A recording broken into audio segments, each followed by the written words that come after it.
and welcome. Today I'll be talking to you about Blueprint Diagnostics and how we are going to completely change cancer treatment and prevention and hopefully our mission, which you'll see on the next page, is to double the cancer survival rate. So that's what we're hoping to do. Our company projections are about 10x in 3 to 5 years. And you'll see as we go through how this is so vastly and uniquely different than almost anything else on the planet right now. And hopefully I can convey that. Now I'm going to be making a bunch of huge claims as we go through, but don't worry, any of the claims that I make, I can back up with enough time, with enough scientific understanding, with enough, your scientist time that you trust, whatever it is, we can back up every single one of these statements 100%.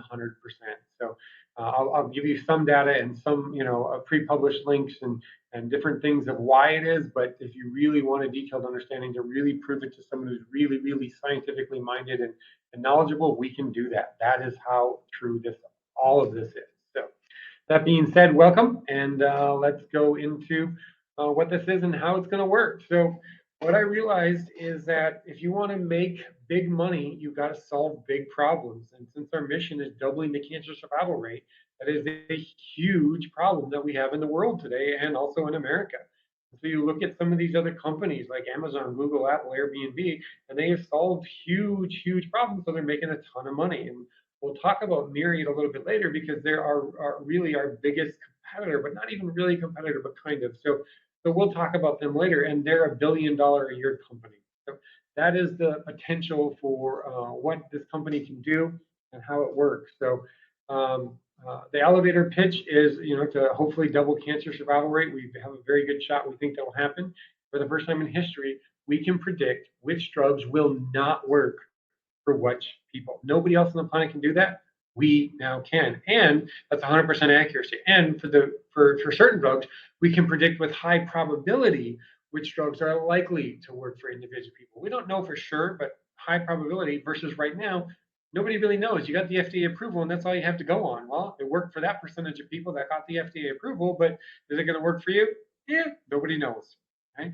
And then the last thing we're going to be able to do is better disease prediction. We'll talk about that a little bit later as well. But right now, 99% of all the mutations that could happen in your body, we as humans and scientists, after 70 years of studying the genes, know 1%.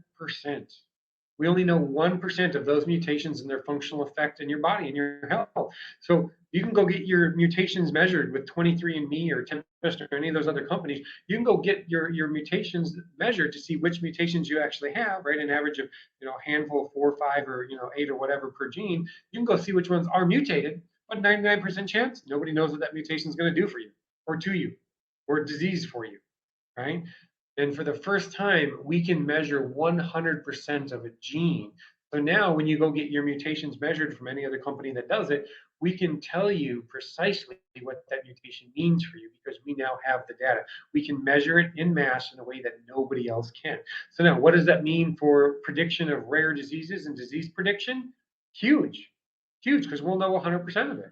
Right? What does that mean for which drugs will and won't work? Huge, because we'll know, right? All the drugs, 100% of all the drugs that won't work because of mutations, and we estimate that to be 50% of all drug resistance. Or which drugs won't work, we'll be able to tell you 50% of the time with 100% actually which ones won't work. Right?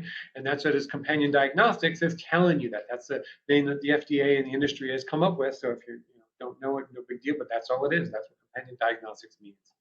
So what does this mean? Well, every human being has thousands of genetic mutations because you take those 4, 5, 8, or 10 mutations that happen in any given gene on average, you multiply that by the thousands of genes, then you literally get that every human being has thousands of mutations. Now, a lot of those mutations will do nothing to affect your health, but some of them will cause your body not to do what it's supposed to do. That's what the mutation will cause. Now, our body was designed so smart because we actually have a way to repair mutations, right? But what happens, because genetic mutations happen all the time, so we actually have a mechanism to repair them.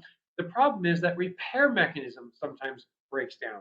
And when that repair mechanism breaks down, well, now the gene stays mutated and the body can't do what it's supposed to do. It can't produce the right hormone. It can't produce the right protein. It can't produce the right internal regulatory drug. It can't divide properly, whatever. That's what happens. All the possible things that could happen in our body could happen from those mutations. Which mutation happens, which function happens in your body from that mutation, 99% of the world, we don't know, but now we do, right? Now we're mapping those out. So most drugs, right? Most people don't know this. Most drugs are made for the average person. So it doesn't matter what your individual mutations are. For the drug companies, they just make a drug for the most part, right? And we'll talk about precision medicine in a bit.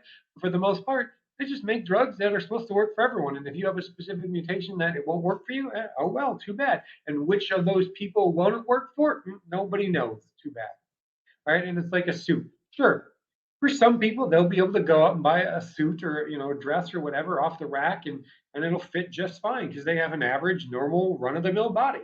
But if for some reason 75% of the people with cancer drugs, they won't respond to them. If you're one of those people, you know what? That drug won't work for you, and you go try and it's like find it. It's like if you got a oddly shaped part of your body, let's say that one arm is longer than the other, no way you're going to be able to get it off the shelf suit that fits you properly because one arm's going to be longer than the other, no matter which suit you choose, right? And that's kind of what mutations are like, right? That's kind of what happens with these genetic mutations. So, what is the one size does not fit all? What it means is that of any given drug, and we talk about cancer drugs a lot because they're the worst and they're the ones that we're focusing on first because of that. But if any given drug that's approved in the marketplace, and all you got to do is go look at the study that they did, the phase 3 clinical trial to get the drug approved, and you'll see what percentage of people the drug didn't work for. They put that right in the report. The FDA knows that it won't work for some people. The drug companies know it won't work for some people, but yet it still gets approved because it does work for some people. And that percentage varies from different drugs to different people. But in general, antidepressants, 38% of all people will not respond to any given antidepressant. Doesn't matter which one it is. 38% will not respond to it. We don't know who those 38% are. Versus you go down to the bottom with cancer drugs, 75% of the people will not respond to having any given cancer drug. And nobody on the planet knows those 75%. The FDA and the drug companies know that 75% won't respond. They know that from their studies, but yet the drug still gets approved because 25% do respond. Okay? And that's where Blueprint Diagnostics comes along is we tell you who an estimated half of those people are. So whatever percentage of people won't respond to the drug, we'll tell you who half of those people are with 100% accuracy. Now, why do we say half? Nobody really knows because 99% of all genetic mutations, we don't know their function and effect. But based on the 3 genes we have done, based on the drugs that we do have done, and based on data that's already scientifically published of the 1%, we have a good estimation that it's going to be about half. Now, maybe it'll be 40, maybe it'll be 60, and obviously some drugs will be higher and lower, but in general, all right, for a good rule of thumb, we know what half of those people who won't respond to the drug are in advance with 100% accuracy, right? That's what makes us different. So let me talk about how was this assay invented, right? How was this actually come up with, right? Well, Dr. Martin Schiller is the one who actually created or discovered this assay. And he teaches at University of Las Vegas, and he got the opportunity to teach any class he wanted. And he decided, oh, there's a typo there. He decided he wanted to teach the 25 greatest scientific advancements of the last 500 years, not 25, 500. So what are the last 25 greatest scientific discoveries of the last 500 years? And in teaching that class, he had to put together a curriculum. He had to do the research. He had to figure it out on his own. And one day after class, one of the graduate students came up to him and said, hey, Dr. Schiller, right, what would it take to make one of the next 25 greatest discoveries of the next 500 years? He said, that's an interesting question. And they started having a conversation and asking questions. And at the end of it, what he realized was that half of those 25 greatest scientific discoveries were from the ability to measure something new or greater that we could never measure or see before. That's what half of the 25 greatest scientific discoveries in the last 500 years were, is an ability to measure something. As a quick example, the microscope. When they invented the microscope, we could now see smaller particles than we could see with the human eye. And because we could see smaller stuff with the microscope, we can now understand more about what's happening going on in the world. And that allowed us to actually see that there's a thing called bacteria, and bacteria actually make you sick. Right? Huge advancement in science because we could see something we couldn't see before. We could find out more data, more facts about something we couldn't see. Right? When the guy discovered how to stain the chromosomes in a cell, we now all of a sudden can figure out how a cell actually divides, what's its function, what's the cell life, because we could see something we couldn't see before because his ability to develop that stain. Well, so Dr. Schiller realized that okay, half of them are because of this greater way to measure or see something we couldn't before. And he was in genetics, his 25-year career in molecular biology, and he realized there is a huge missing gap in how to determine what mutations functional effect are on human health.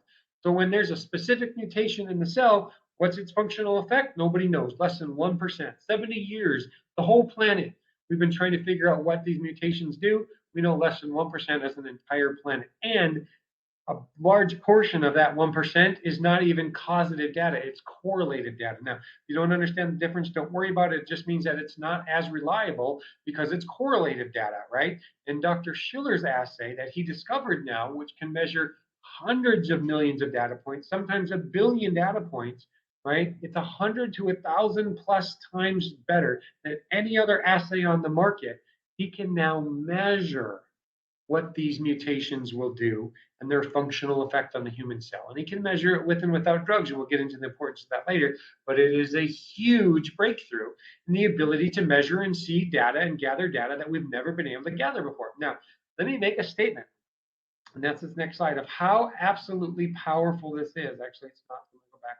I'm going to say it.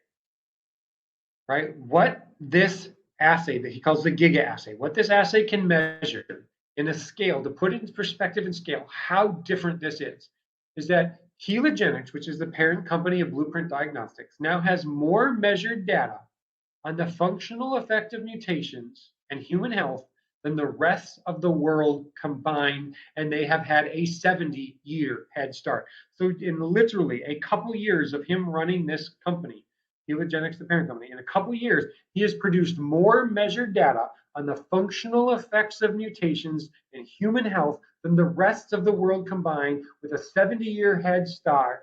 All the other people on the entire planet measuring this data.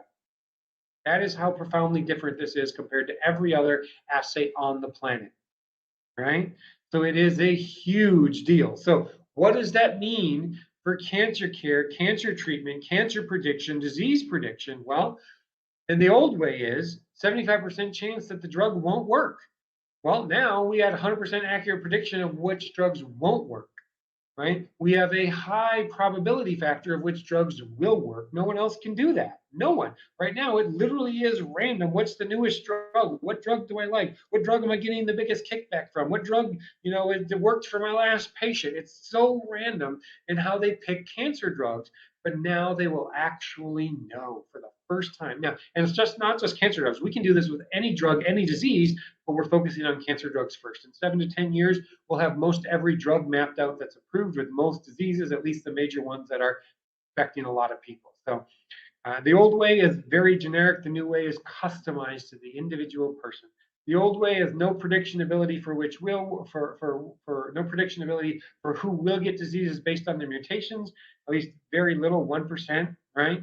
Versus now we can predict 100% of know which mutations are going to cause diseases in the future, right? Nasty side effects with the chemo drugs. Well, now there's going to be no wasted side effects because, for example, 75% chance a drug won't work. You take a drug that doesn't work, 6 months, it delays your treatment, and you get all the side effects for no positive effect because the drug doesn't work. We can tell you that up front. So there's going to be less people who will have wasted side effects from taking drugs that don't work. Now, in the old days, natural therapies, good luck, right? But in the future, not right now, but in the future, we're going to be able to actually start seeing some of these natural therapies and which ones are going to be more effective and not as well based on some of our data and measurements, right? First off, we're just going to measure the drugs. We're going to go after the big money first, help the most people first. That's what we're going to do, right? Because the old way is they would literally measure one mutation in 6 months versus we can now measure 160,000 mutations in 6 months. And that's the average amount of mutations per gene, right? 16 possible mutations, 10,000 base per gene average. We can measure all of that, right? So that's what it is that we're able to do. So this is not 23andMe. This is not Tempest. Any company out there you think who measures genetics, deals with genetics, tests genetics, they are not what we do.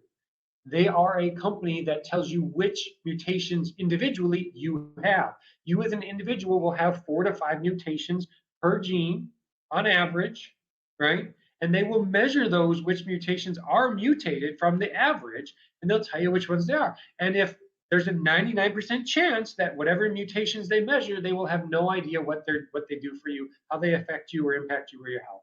99% chance, because we as humans on a whole as a planet know less than 1%. Now, right? Up until now, right? So there's the slide I was talking about. We have more genetic mutations than the rest of the people on the planet combined, and their functional effect on health double in a year, right? Now, the applications of this parent company and what we're able to do with and without drugs, all these mutations are huge.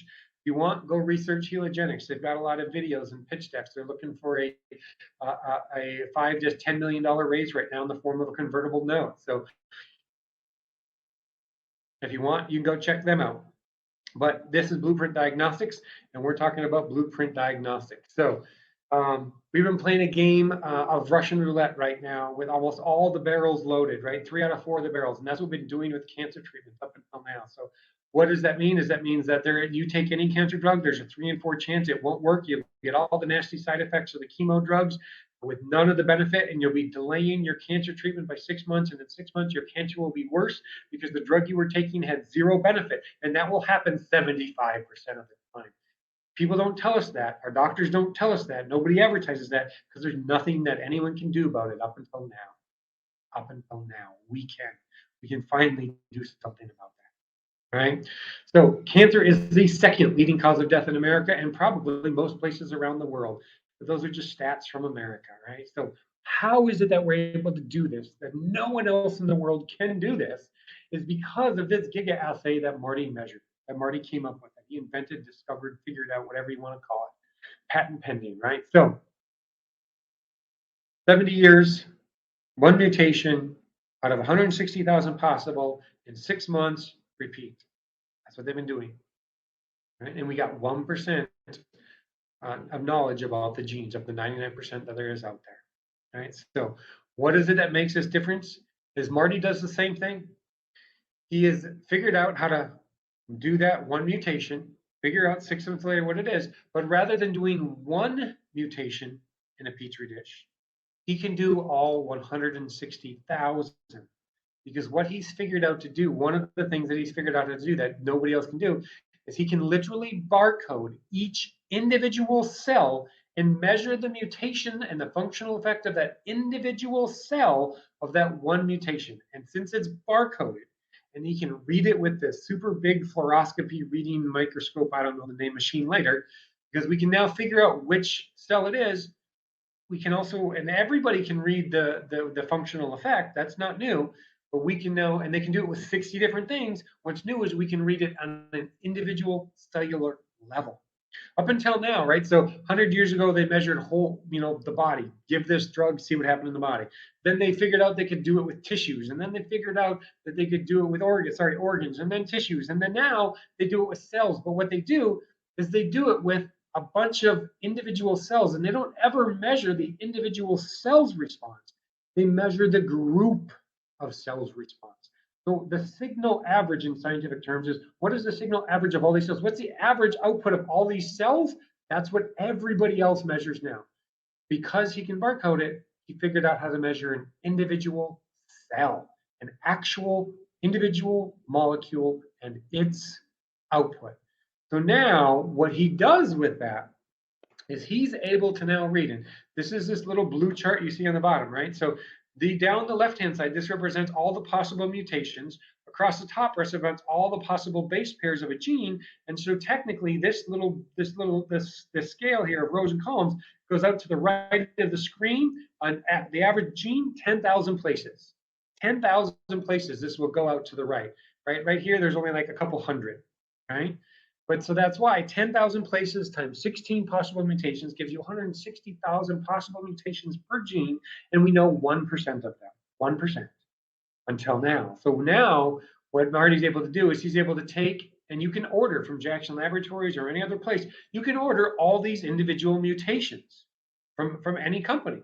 But what Marty's able to do now is he's able to actually see which mutation is which, barcode the individual mutation, sort those cells for those mutations, and now you run the experiment for 6 months. And you see what happened when this, like, so for example, one of these little squares, right? One of these little squares represents one mutation, and on average, a human being per gene, you'll have 4 or 5 of those little squares that will be mutated. And 23andMe and all the other companies can tell you which ones are mutated, but 99% chance they will have no idea what that mutation actually does. But now what we know is based on this color code of the map, is that all the white squares are if you have that mutation in that one specific gene in that one specific way, and it's one of those white squares, what that tells us is you're probably going to get that disease. You're probably going to have a problem with that functional effect in your cell in your body, whether that's cancer, diabetes, heart disease, or any of the other diseases that we have. If you have that one mutation, right, there's only going to be 4 or 5 of those squares in your body that are going to be mutated. And if we compare which one you have mutated to our color map here, if your mutation ends up as one of those white squares that we've mapped out, well, that's a pretty high probability you're going to get that disease. And the reason why nobody else can predict disease like us is because they only know 1% of this map of 160,000 squares. So unless your mutation ends up in the one square of that 1% that we know, they don't know. And the blue means normal, and the black is what your cells should be. Without any mutations, that's black, normal function. And if you have a mutation in one of those blue cells, well, you got lucky. Nothing's probably going to happen to you because you're not going to get a disease because that mutation doesn't cause a problem with the function of your body. Right? That's what this tells us, that nobody else can tell us. Now, how do we know this is accurate? Right? That's a question that a lot of people ask. Right? So that's what our numbers are. We've measured this 5 different ways now. In the next slide, I'm going to talk about the accuracy and go into a little more detail. But right now, I just want to share with you some of the massive ways that they're doing this. Is that pharma, right, can do this with drug development. They can do this with drug rescue. They can design trials better. They can figure out drug resistance so that they can increase the average efficacy 4 to 20% for any drug in a phase 2B or 3 clinical trial. They can they can increase the speed of recruitment for precision medications by literally a 5 to 10 times increasement rate for recruitment. We can find out new indications for use for precision medications, right? We can do better disease prediction, right? There's so many different ways that this is applied, but what are we doing with the spin-off company of Blueprint Diagnostics? Is we're going to tell people which drugs they should and shouldn't take based on their genetic profile, and we will know with 100% accuracy if a drug will not work for you, and we will know with high probability which drugs will work for you. That's what we do. And what is the average efficacy? The numbers are there, but the next slide is I'm going to go into it in more specific. First one is the number on the bottom. 0.0 with 20 zeros, 1% average chance that this data is wrong.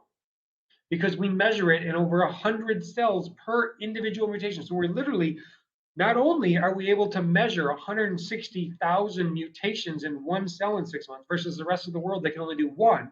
Not only can we do 160,000, but we can do it 100 times in one dish. 160,000 times 100, that's where you get the hundreds of millions, sometimes a billion measurements we're doing in our assay at once. So literally, not only can we do this experiment, so for 70 years, people have been able to measure this mutation and its functional effect, but they can only do one of the 160,000 mutations at a time, and they can only do it on a signal average to see what's the average functional effect. They can't measure an individual cell to see what the actual result was. So they got to repeat the experiment 100 times to do it. So that's 6 months times 100 times 160,000 to get one gene done.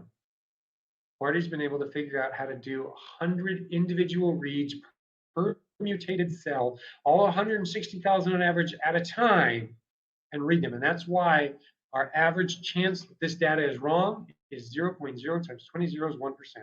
Small. If you're in science, if you understand studies, if you have any background of this, you will understand that is ridiculously low. Like the chance of this data being wrong, this is correct data. This is way better than almost any other measurement or data that science produces on anything. All right. So now, just to quickly show you, this number up here is 0 to 10 to the 65. What does that mean? 10 to the 65 is a number that is bigger than there are particles in the universe.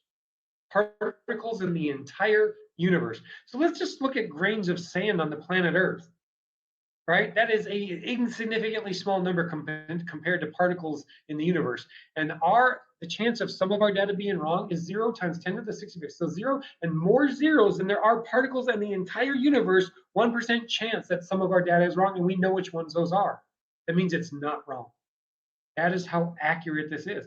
Positive predictive value, 100% accurate.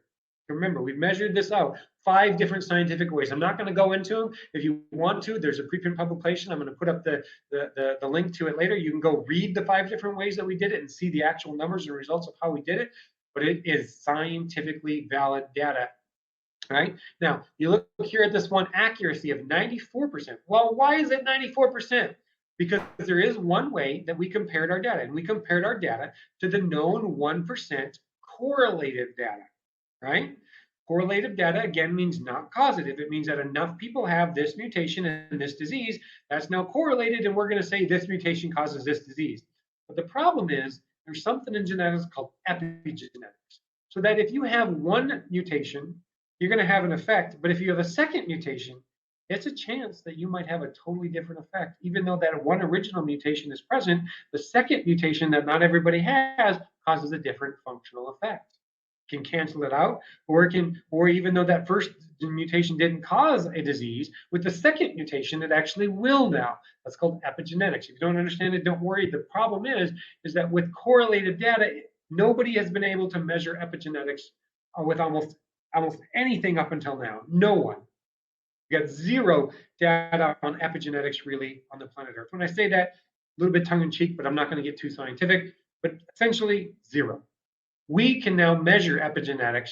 No one else can. And so what we found is that, and this is all in the paper, what we found is that there's a 6% chance that that single mutation that causes the disease in the human public, there's a 6% chance that mutation does not cause disease, even though correlatively wise it shows that it does, because of an epistatic mutation, a mutation somewhere else that causes a totally different function. And so basically what we've proved is that 6% of the time, the correlative 1% data that we know is wrong.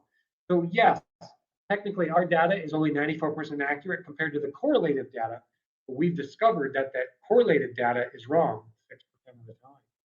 So our data is still 100% accurate. Again, talk about all this in the paper, not go into a lot of scientific detail. But now what makes this really unique is not only can we do this experiment with an individual mutation to see its functional effect on the health, but we can do this with a drug present, and we can see now how does this drug affect it. So what we literally do,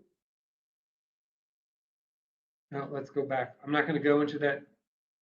I'm not going to go into it just yet. I'm going to come back. Here we go. So what we're able to do, right, is we're able to figure out what drug is going to cause this mutation not to cause the disease. And I'll go into that in more detail, but that's what makes our accuracy so amazing, not only just with mutations, but with the drug itself and what it does. So let me talk about the reasons why, right? So I kind of said a few of them, but just to make sure, right? We cover 100% of all the mutations, right? Not just one. And we literally will do it 100 to 300 times average for each individual cell.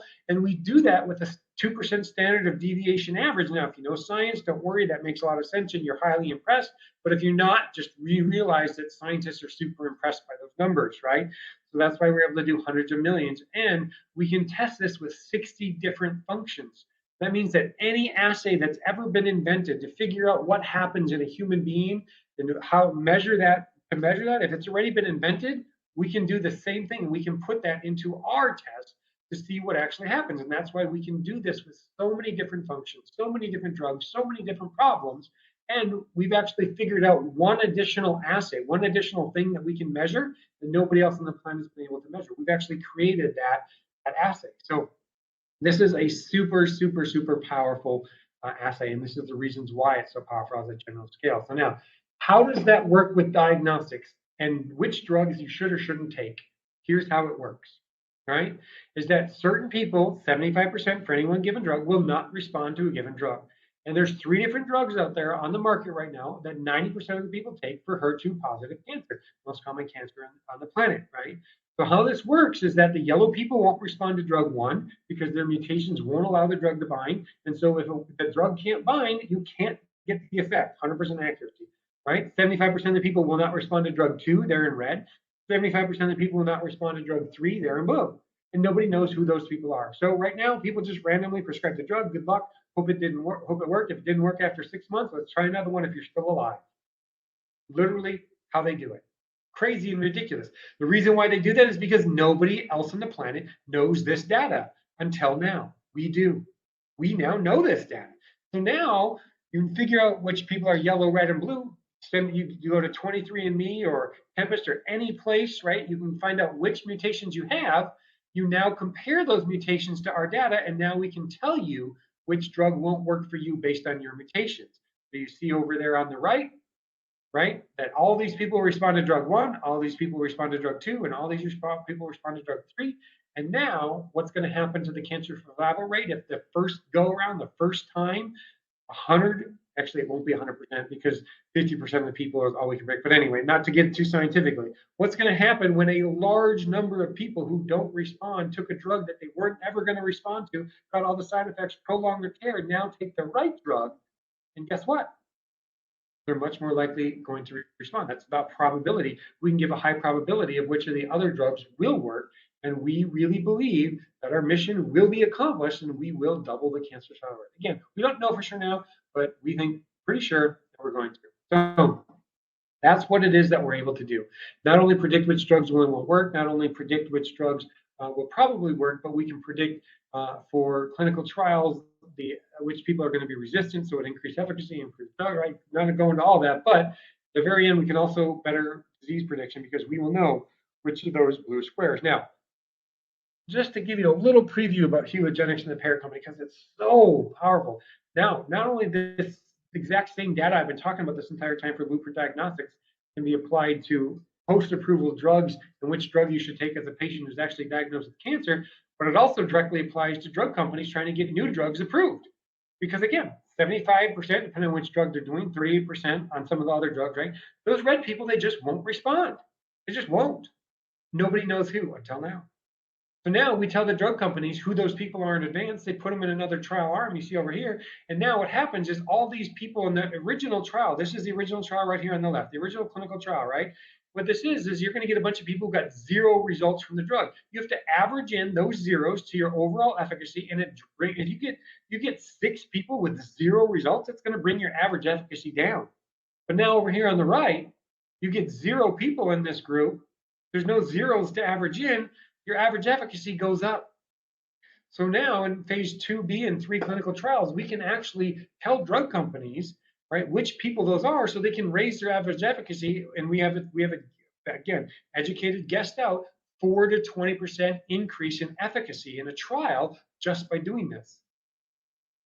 Right? So the numbers are huge. And a 4 to 20% increase in efficacy for a drug company is off the charts huge.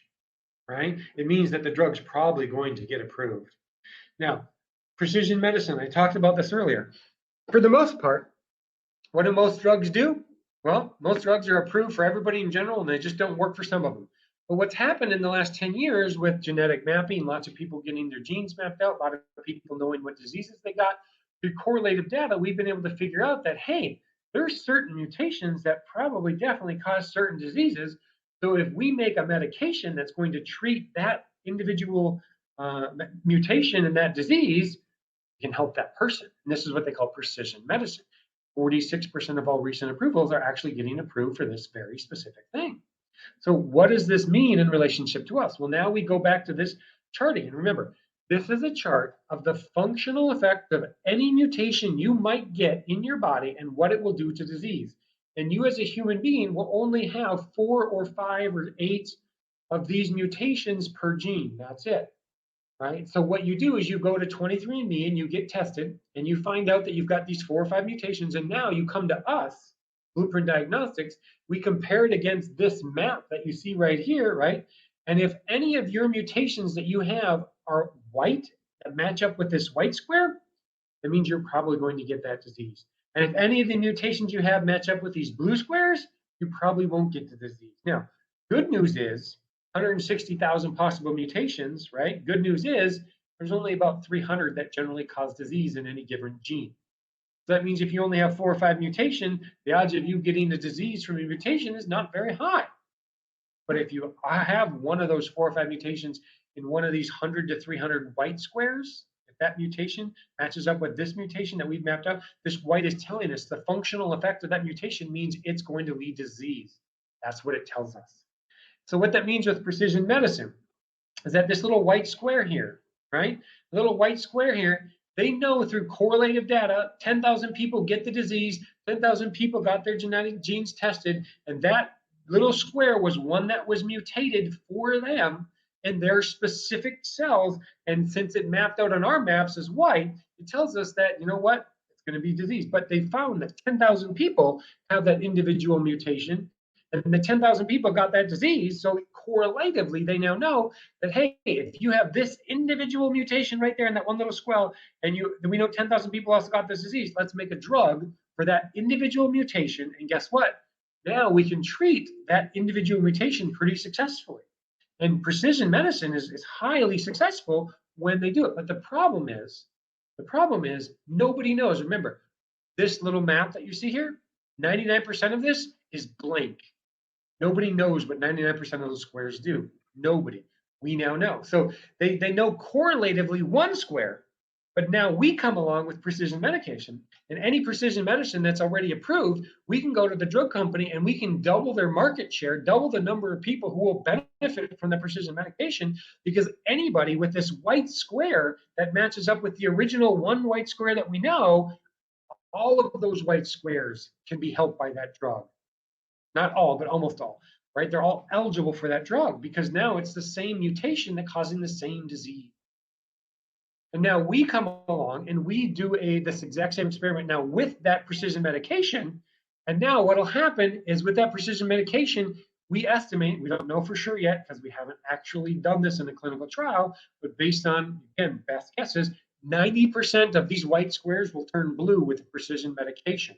And what that means is 90% of the people who have that disease from a mutation as the one square that it's approved on will actually improve and heal the disease from that same drug. That's why we're able to double the market share and help more people. And now not only can we double the market share and help more people, but we can also improve clinical trial recruitment, because instead of having to wait for this one person with this one mutation with that one disease, we can take anybody with any mutation and put them into the clinical trial, right? So it's just huge. And again, why does nobody do this? Because nobody knows all this data. 99% of these squares, nobody in the world has no idea if it's blue or white. No one, 99% of them. We now know.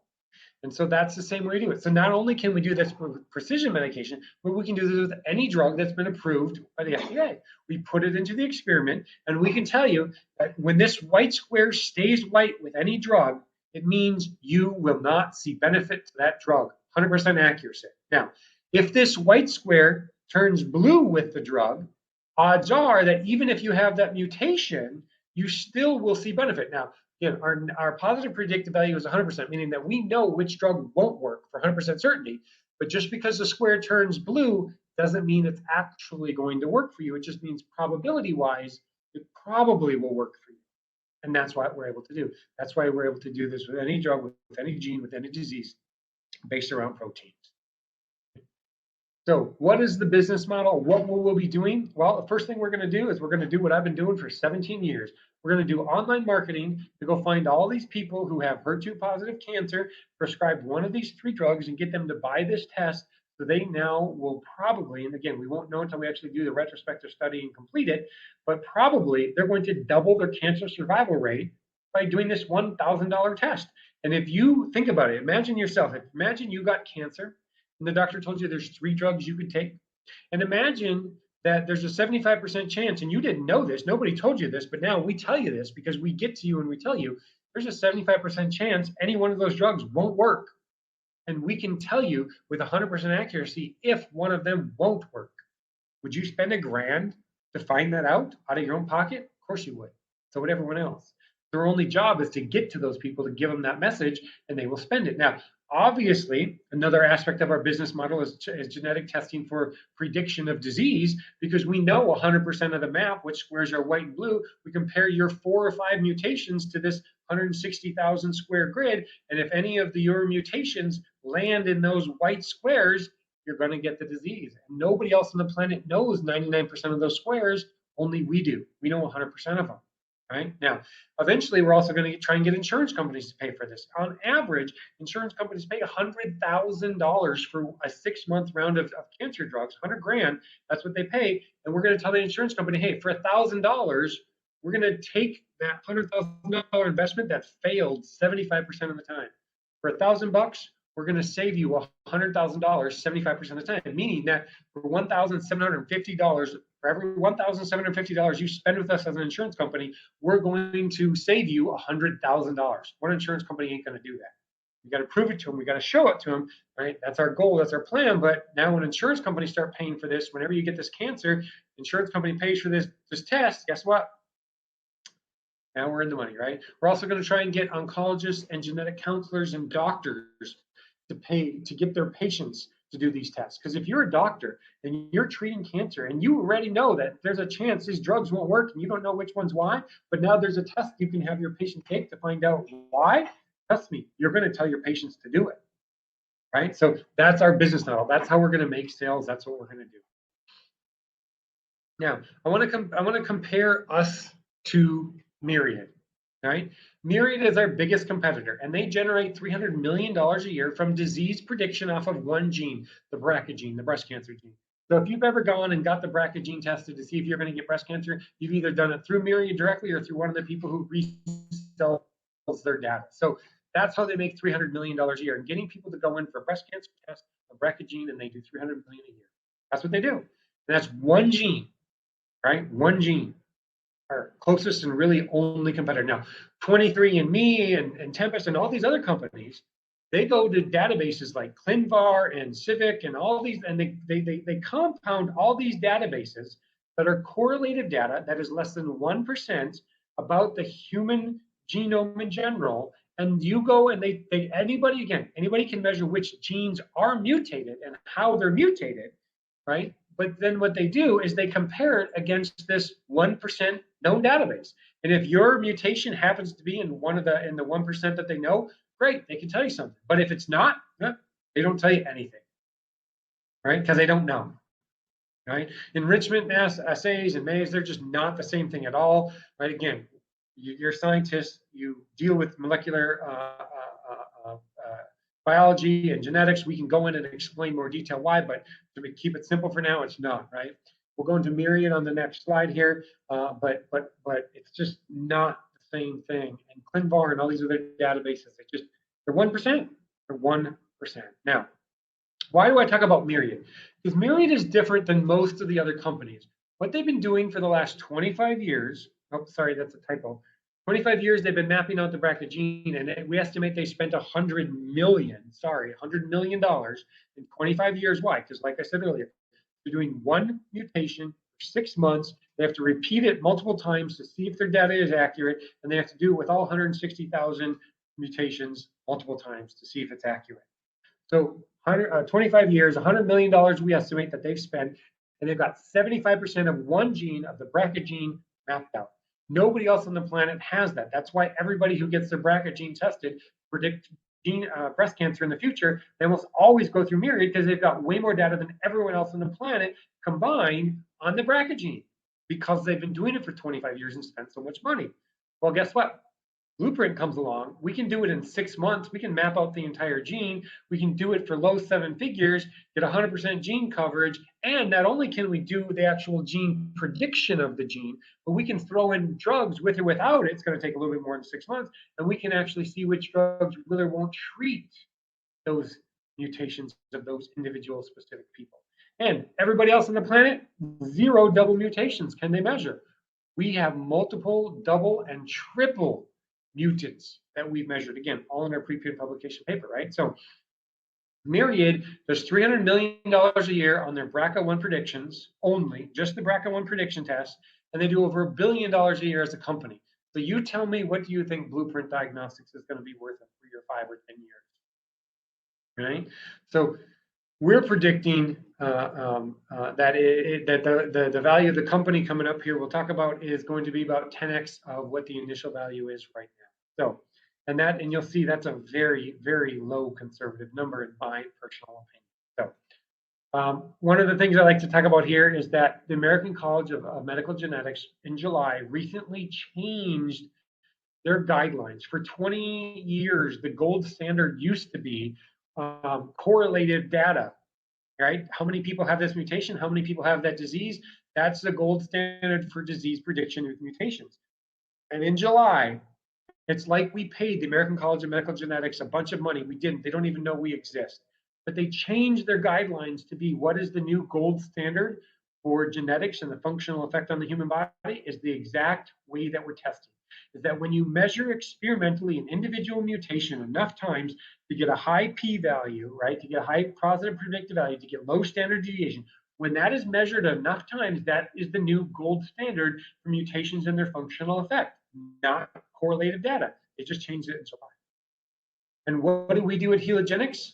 Right now, they did that change knowing that everybody can only measure one mutation at a time, and they have to repeat it multiple times before that really becomes the gold standard. They had no idea that we could do 160,000, 100 plus times, 100 to 300 times in 6 months all at once. So they basically just said that what Blueprint Diagnostics is doing with the licensed information from Helogenics is the gold standard. It'll take a while for doctors and people to catch up to realize that, because change is never fast or easy in the scientific community, but it is what it now is. So now this is one of my favorite parts. What is it that we're able to do now? Because we're going to get people to come to us who have disease, who have cancer, who are looking at taking drugs.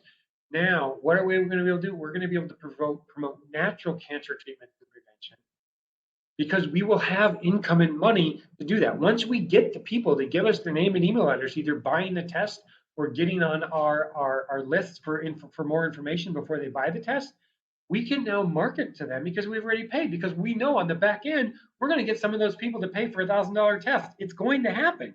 But now, how much extra does it cost us to send them more videos, more information, more emails? Almost nothing. Now, why is it that nobody promotes natural, and I put cures in quote, because you can't say cures because it's not proven until you go through the FDA and do $100 million worth of studies to prove to the FDA? Why is it that there are no natural cures?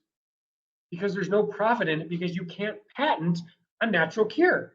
If I go out and prove that taking a tea like Essiac helps cure cancer, well, now I try and sell Essiac, and guess what? Everyone else on the planet can still sell Essiac because the Essiac is approved. I can't get the patent. I can't keep somebody else from selling Essiac. So why would I spend $100 million? Now, you would ask, why doesn't the government spend $100 million to see if Essiac works? How come the government doesn't spend money on these other natural cures? Well, I got my answers for that, but I'm not going to go into that. That's too much conspiracy theory. But the bottom line is the government doesn't spend the money. Drug companies don't spend the money. Nobody spends the money, because if I spend $100 million on a natural quote unquote cure, something that probably is a natural cure, but I can't say that because I haven't proven it. Why don't I spend it? Because I don't have $100 million. And when I do spend $100 million, I don't get any money in the back end selling Essiac, because everyone can sell Essiac or any other natural treatment that might actually be a cure, but we can't say cure because we don't prove it to the FDA, because we don't have $100 million. But now we can educate people that these are natural treatments, that these are natural preventions that correlatively have been proven to help people, and nobody else on the planet really can, because they can't make money doing it, but we can. Right? That's one of my favorite things. So what is the market? Right? I really believe this is at least $1 billion, but our financial projections and ROIs are not the ROIs for the company are not based on this 1 billion. They're based on $1 million in sales, right? 1 million for each cancer type with all the drugs out there. So you have this cancer type and you prescribe one of these drugs, varies for the cancer types, right? We're basing $1 million of sales on that one cancer and one drug type, right? But again, remember, that's low end, right? And we're basing that $10 million per gene, because Myriad is 300 million. So these projections we're using are actually very, very low. So here's our pro forma numbers for the company itself and what we expect our revenue to be based on those incredibly low predictions, right? So literally in 3 years, we expect that the company revenue will be almost 10x. Now, can't guarantee anything, no idea what the company knows the future holds or what it's going to be, but I do honestly believe that there is a correlation, strong correlation between the amount of money that the company is going to make in 3 years, which is 10 times the amount that it makes in the first year, and the return on investment of the early investors who put in money. Right, that's my personal opinion.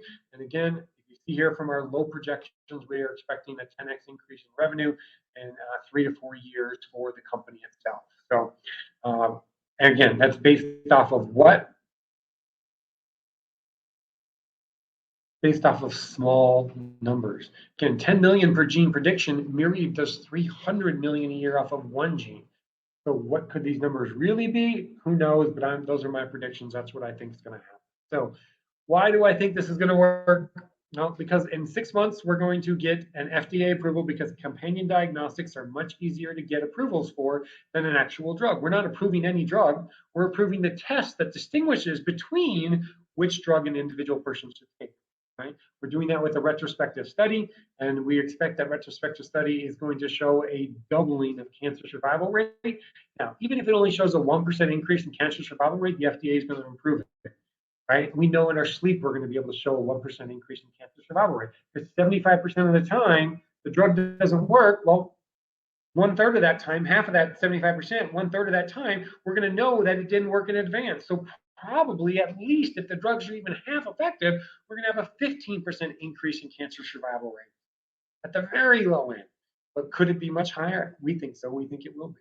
Right? But even at 1% will get the approval. So we're going to begin direct selling to consumers because there are countries around the world that do not have an FDA type regulatory body. And so we can actually go into those countries right now and start selling this diagnostic test for any of those people in those other countries who have this cancer. Right? We're going to start working with clinicians and genetic counselors and oncologists to get them to understand that this test is available so they can start recommending it to people. All right. My specialty, 17 years, what I've been doing, internet marketing. And 30,000 searches per month for the names of the 3 major drugs for the HER2 positive cancer. What that means, because who goes and searches by the name of a specific drug? Who goes and searches is either somebody who's been prescribed that drug, someone who's been told they might be prescribed that drug, or some family member who knows which drug you've been prescribed. So those are the people who search those drugs. And so what that means is they have that cancer and they're looking to see information about these drugs. I can get in front of those people super easy because who is my competitor right now? No one. Right now, the only people bidding on those drugs are the other drugs. The drug companies who have a competing drug are the only ones bidding on those drug names. And I'm going to come in and I'm going to be someone who says, hey, you know what? I'm going to SEO my search site for these drugs, but not for the name of this drug as a drug company, but for the research mode that everybody's in when they're typing in the name of that. Right? 50,000 people a year in the United States are prescribed and diagnosed with this HER2 positive cancer, one of those 3 drugs. So even if we only get 5% of the market share, that's $2.5 million a year in tests sold just from 5%. You know what? We figured our pro forma numbers on 1 million, not 5%. So that's where it is. That's why we think this is going to work. Our team is experienced, right? I've got experience with 2 different businesses being successful, selling them at the end. The most recent one just literally a few months ago in December. So the team is here. We're ready. We're poised. We know what we're doing. The proof is absolutely overwhelming. We got a preprint publication of this technology, this data, all the stuff and numbers I talked about, all the scientific facts that I talked about, they're all in there. We back them up. We've got a retrospective trial. So even though the new gold standard is experimental data, there's still a ton of people, some of you have been listening going, but yeah, does it work in the real world? Yes, it works in the real world because that's what our experimental data shows. But let's say that you really want to know when an actual human being, Jackson Laboratories, has done a retrospective trial and they don't want to publish this yet. Frustrates the heck out of us, but they're trying to publish, but they had to go through the peer review process. And so they don't want to preprint like we did. So once they actually get peer reviewed, they're actually going to publish. And we've seen the preprint data. They've shared it with us. It is great data. we can't wait, and we know it will get peer reviewed, right? And anything can happen, blah, blah, but great, right? We apply the scientific method now 5 different ways, not just 3. Typo, we need to change that. 5 different ways we apply the scientific method for data. It is golden data. It is proven. It is positive predictive value 100%, right? Because why? Because it's not anything that's really new, right? 70 years they've been measuring the same data that we measure, but the difference is we can do all 160,000 mutations. We can do it 100 times per cell versus in the past they have to do it in groups of cells. We can do it with drugs present. And so based on just improving the sensitivity of measurements, we can literally do 100 million plus, almost a billion measurements sometimes, where in 6 months, where before it took them 6 months to do one of those same measurements. That's why this is so amazingly different. So if you want to invest, if you want to find out what the terms of the investment are, just go to fundify.com/blueprint-diagnostics. You can invest there. You can find out what the specific terms are there. That's where all that information is for wanting to do it. It's a very, very small amount, probably less than some people spend on coffee in a couple months. You can invest in this company. So go there, do it. Find out more about it. If you want to reach out to us, there's our website. There's my personal email address. There's my personal cell phone number. Right? We're on Twitter and LinkedIn and Facebook. There probably won't be a ton of stuff there. Email is usually the best way to get a hold of me, but you can also call. You can also go to our website, go to any of those other places. So go find out more, find out who we are. Go to fundify.com/blueprint-diagnostics and find out the terms. Invest today, right? The next week or 2 are critical. So please go, even if it's just a little bit, and invest some money, right? If you're on Fundify already, right, just write down somewhere on this page, I don't know where, click on the button, invest now, right? It's a very small amount, and it's going to dramatically change cancer survival rate and cancer treatment for people in the future. And it is a huge problem in today's world, only probably going to get worse. So hopefully you'll become one of our early investors, and we'll see and hear from you soon as we're giving updates as we move forward. So thanks again.